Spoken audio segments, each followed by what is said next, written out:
Let us discuss today's current affairs. Javed Abidi, disabled rights activist, particularly visually impaired persons rights activist, died yesterday. He fought for rights of the disabled persons, and he also worked for the new Disabled Act on par with the Convention on Rights of Disabilities in the UN. But unfortunately he died at 53 years of age. Next important current affairs is Defense Expo. For the first time in the upcoming Defense Expo, an exhibition of weapons and military hardware will project India's defense manufacturing capabilities and showcase its potential to be a major exporter of military platforms. Around 50 countries are attending in India's Defense Expo. NASA finds water on Saturn Mars planet. There is water on Saturn using NASA's Hubble and Spitzer space telescopes. NASA's Hubble and Spitzer SPITZER space telescopes. Astronomers have found that there is water in Saturn. And Russia and China to create joint data center for space projects, lunar and deep space projects. Russia and China, they are going to create a joint data center for space projects, particularly lunar and deep space projects. Next, Namaste Shalom. Namaste Shalom, SHALOM, a magazine launched. Dr. Jitendra Singh launched the social media of Namaste Shalom, a magazine devoted for India-Israel relations. And our festival occasion, the magazine was launched on the occasion of Holi, coincided with the Jewish festival Purim, Purim. So Jewish festival Purim and Indian festival Holi they have a coincidence, they have coincided. On this occasion, Namaste Shalom, a magazine was launched by our Minister Dr. Jitendra Singh. And free Indo-Pacific region for India and Vietnam. India and Vietnam, as we all know, Vietnam's president is in 3-day visit to India. India and Vietnam decided to deeper defense and security cooperation and resolve jointly for a free and open Indo-Pacific region. A very important thing, because South China Sea is a cause of concern for both, as India and Vietnam both are aspiring for rule-based international architecture with respect to South China Sea issue.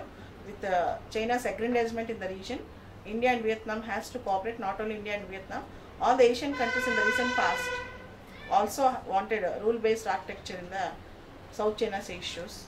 And with that matter, in all high seas also we need a rule-based architecture, international architecture. Coming to editorials, today we have seen very big victory for BJP in Tripura and also in Nagaland, and in Meghalaya, Congress is leading.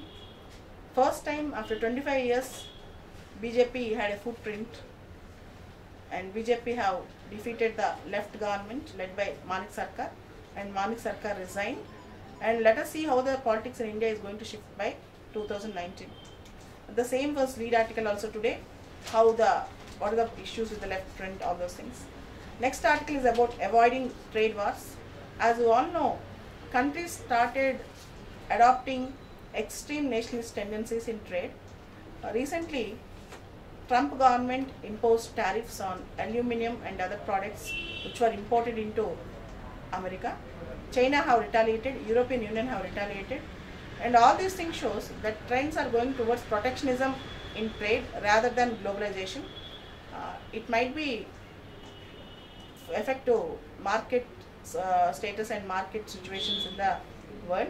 Let us see how this extreme nationalism is going to work in trade and other relations also. Next important article is on Kamal Haasan and politics. As you all know, Tamil Nadu is very famous for populism in politics. Either Rajnikant or Kamal Haasan, they have to show the populism and welfare schemes in politics. That is the mantra in Tamil Nadu. It might be DMK, AIDMK or any other political party. Tamil people's sentiments are mostly attached with welfare schemes. Let us see how these two stars are going to fare in welfare schemes. Next important article is on, this article is written by Jairam Ramesh and Muhammad Khan with respect to Land Acquisition Act. You all know Land Acquisition Act 1894 was replaced by Land Acquisition Act 2013, and you all know the eminent domain concept. Eminent domain means government can acquire land for public purpose.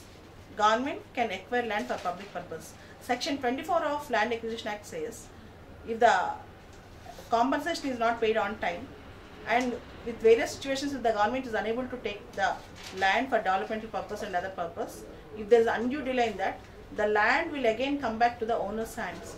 Section 24 provides for this. Now there was a issue going on this because Modi government made an ordinance annulling this section. So an issue is going on. The question is simple. If a landowner has refused compensation, should that land be forcibly acquired by the government in the name of development? If the landowner refuses the compensation, can the land be acquired forcibly by the government or not is the question. Now the Supreme Court bench is going to decide on this. Let us see what it is going to decide on this. Saudi Arabia is allowing women in military, not in combat forces but in security services.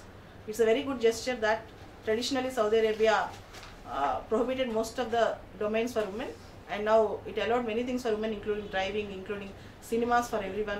And now the gesture is, even in military, in combat, without combat services, in the other services, women are allowed to work. This is a very positive move for female empowerment and engendering process.